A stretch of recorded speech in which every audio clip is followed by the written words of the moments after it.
গুপ্ত সংগঠনের ব্যক্তিরা নতুন জালিম হিসেবে আবির্ভূত হয়েছে। তারা ক্ষমতায় গেলে জনগণের অবস্থা দুর্বিষহ হবে, বরিশালে জনসভায় তারেক রহমান। দেশে আর কোনো জমিদারি চলবে না, পরিবারতন্ত্রের রাজনীতি চায় না জামায়াত, কুড়িগ্রামে বলেছেন ডক্টর শফিক। নির্বাচন নিয়ে ষড়যন্ত্র করছে ভারত, অভিযোগ নাহিদের। আগামী নির্বাচনে আওয়ামী লীগের 48% ভোটার বিএনপিকে ভোট দেবে, জামায়াতকে দেবে 29%, সিআরএফ এর প্রতিবেদন। দেখছিলেন ক্রাউন্সম্যান সংবাদ শিরোনাম, এবারে বিস্তারিত। বিএনপি চেয়ারম্যান তারেক রহমান বলেছেন, বাংলাদেশ চলবে জনগণের রায়ের মধ্য দিয়ে। আগামী 12 তারিখ জনগণ নির্বাচিত করবে তাদের জবাবদিহির সরকার। সকাল থেকে বরিশাল বিভাগের জেলাগুলো থেকে নেতাকর্মী সমর্থকেরা দলে দলে যোগ দেন বরিশাল বেলস পার্কের জনসভায়। বরিশাল বিভাগের 21 জন প্রার্থীকে পরিচয় করিয়ে দেন তারেক রহমান। বিএনপির চেয়ারম্যান অভিযোগ করেন, গত 15 বছর জনগণের ভোটের অধিকার কেড়ে নিয়ে আমি ডামির নির্বাচন, নিশিরাতে নির্বাচন করা হয়েছিল। আগামী নির্বাচনে বিএনপি বিজয়ী হলে জনগণের ইচ্ছায় দেশ পরিচালনা করবে। বিএনপির চেয়ারম্যান অভিযোগ করেন, একটি রাজনৈতিক দল জনগণ যাদের গুপ্ত হিসেবে চেনে, বাংলাদেশে তারা নতুন জালিম হিসেবে আবির্ভূত হয়েছে।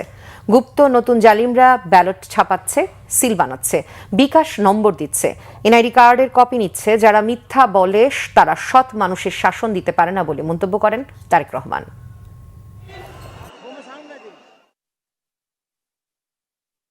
ওই যে গুপ্ত সংগঠনটির কথা বললাম, যারা বাংলাদেশের নারী সমাজকে অপমানজনক শব্দ করে, আরেকটি ঘটনা বলি, তাদের আরেক নেতা যার বাড়ি কিনা কুমিল্লা জেলায়, সেই নেতা কিছুদিন আগে তাদের এক দলীয় সমাবেশে বলেছে তাদের কর্মীদেরকে যে 12 তারিখ পর্যন্ত আপনারা জনগণের পা ধরবেন, তারপরে বাকি পরবর্তী 5 বছর জনগণ আপনাদের পা ধরবে। প্রিয় ভাই বোনেরা, চিন্তা করুন, এই রকম কথা কে বলতে পারে যে 12 তারিখ পর্যন্ত তাদের নেতা কর্মীরা জনগণের পা ধরবে, তাহলে 12 তারিখের পর থেকে জনগণ তাদের পিছে পিছে ঘুরবে, জনগণ তাদের পা ধরবে। এই কথা থেকে প্রমাণিত হয় কি তাদের মেন্টালিটি, কোন পর্যায়ের মানুষ হলে তারা জনগণকে নিয়ে এরকম তুচ্ছ তাচ্ছিল্য কথা তারা বলতে পারে। যাদের মনে এই কথা এবং মনের কথাই বেরিয়ে এসছে তাদের বাস্তবে। কাজেই প্রিয় ভাই বোনেরা, এইসব গুপ্তদের বিরুদ্ধে আপনাদেরকে সতর্ক থাকতে হবে, সজাগ থাকতে হবে। যারা দেশের মানুষকে সম্মান করতে জানে না, যারা পরিকল্পনা করে রাখে যে 12 তারিখের পর থেকে তারা জনগণকে নাকে দড়ি দিয়ে ঘোরাবে, তাদেরকে উচিত শিক্ষা আপনাদেরকে দিতে হবে প্রিয় ভাই বোনেরা। বিএনপির মহাসচিব মির্জা ফখরুল ইসলাম আলমগীর বলেন, ইসলামের কথা বলে মানুষকে প্রতারণা করছে জামায়াত। দাড়িপাল্লায় ভোট দিলে জান্নাত পাওয়া যাবে, এরকম কথা বলে মা বোনদের ভুল বোঝানো হচ্ছে। দুপুরে নিজ আসন ঠাকুরগাঁওয়ে নির্বাচনী গণসংযোগ সভায় প্রধান অতিথির বক্তব্যে তিনি এই কথা বলেন। তিনি বলেন, সবাই জানে ইসলামের কথা বলে জামায়াত, কিন্তু এখন চরমোনাইয়ের পীর সাহেব বলছেন জামায়াতে ইসলাম কোনো ইসলামী দলই নয়। মির্জা ফখরুল বলেন, বিএনপি সবসময় কাজে বিশ্বাস করে, সমালোচনায় বিশ্বাস করে না। মির্জা ফখরুল বলেন, বিএনপি সরকারে গেলে আগামী 1.5 বছরের মধ্যে 1 কোটি বেকার ছেলে মেয়েদের চাকুরির ব্যবস্থা করা হবে। তিনি আরো বলেন, জনগণ অনেক দিন পরে সুষ্ঠু ভোট দিতে পারবে এবং যাকে খুশি তাকে দিতে পারবে। দেশে আর কোনো জমিদারি চলবে না, কুড়িগ্রামের জনসভায় বলেছেন জামায়াতের আমির ডক্টর শফিকুর রহমান। তিনি আরো বলেন, পরিবারতন্ত্রের রাজনীতি চায় না তারা। বাংলাদেশ, এই বাংলাদেশে আর কোন জমিদার মেনে নেব না। আমরা কোন পরিবার এবং গোষ্ঠীতন্ত্র কায়েম করতে চাই না। আমরা বাংলাদেশ জামাতে ইসলামের বিজয় চাই না, আমরা চাই 18 কোটি মানুষের বিজয়। তিস্তা পার থেকে এই বিজয়ের আওয়াজ শুরু হয়েছে। সারা বাংলায় আলহামদুলিল্লাহ এখন মুক্তির পক্ষে গণজোয়ার শুরু হয়েছে।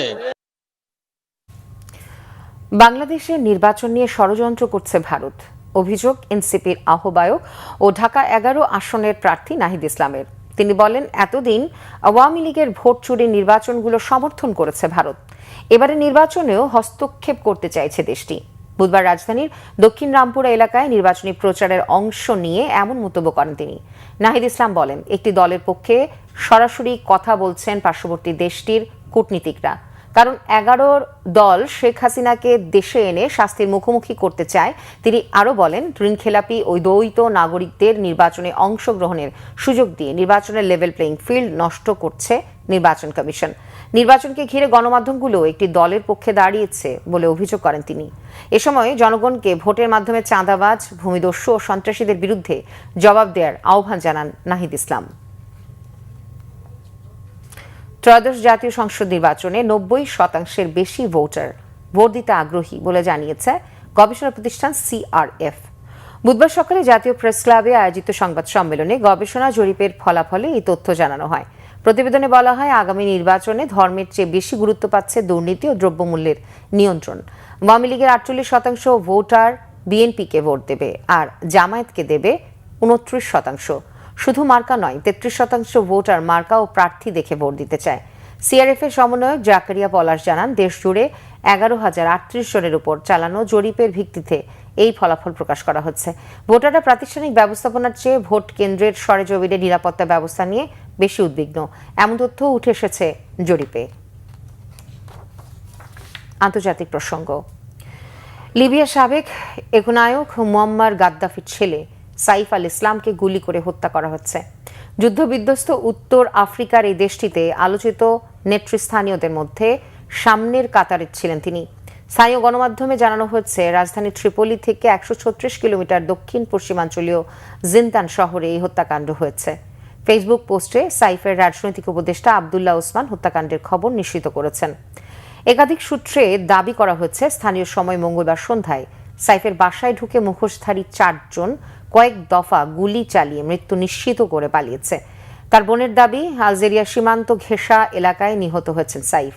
লন্ডন স্কুল অব ইকোনমিক্স থেকে উচ্চতর শিক্ষা নেয়া 53 বছর বয়সী এই নেতাকে লিবিয়ার ভবিষ্যৎ নেতৃত্বের শক্ত দাবিদার হিসেবে দেখা হচ্ছিল।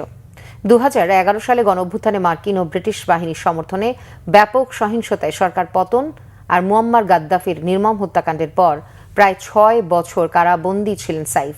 গণঅভ্যুত্থান দমনে সহিংসতা ইন্ধনের অভিযোগে 2015 সালে তাকে মৃত্যুদণ্ড দিয়েছিল লিবিয়ার আদালত। 2021 সালে প্রেসিডেন্ট নির্বাচনে প্রতিদ্বন্দ্বিতার ঘোষণা দিলে সাইফের প্রার্থিতা অনির্দিষ্টকালের জন্য স্থগিত করে নির্বাচন কমিশন। এই ছিল এখনকার মতো। পরের সংবাদ সন্ধ্যা 6টায়। এর আগে 5টায় রয়েছে নিউজ টপ 10 দেখার আমন্ত্রণ রইল। এছাড়া বাংলা বিষয়ের সংবাদ ও সংবাদ সংশ্লিষ্ট অনুষ্ঠান থেকে ভিজিট করুন www.bbnews24.com ও facebook.com/bangladeshinews এবং সাবস্ক্রাইব করুন youtube.com/bangladeshinews। এতক্ষণ সাথে থাকার জন্য ধন্যবাদ সবাইকে।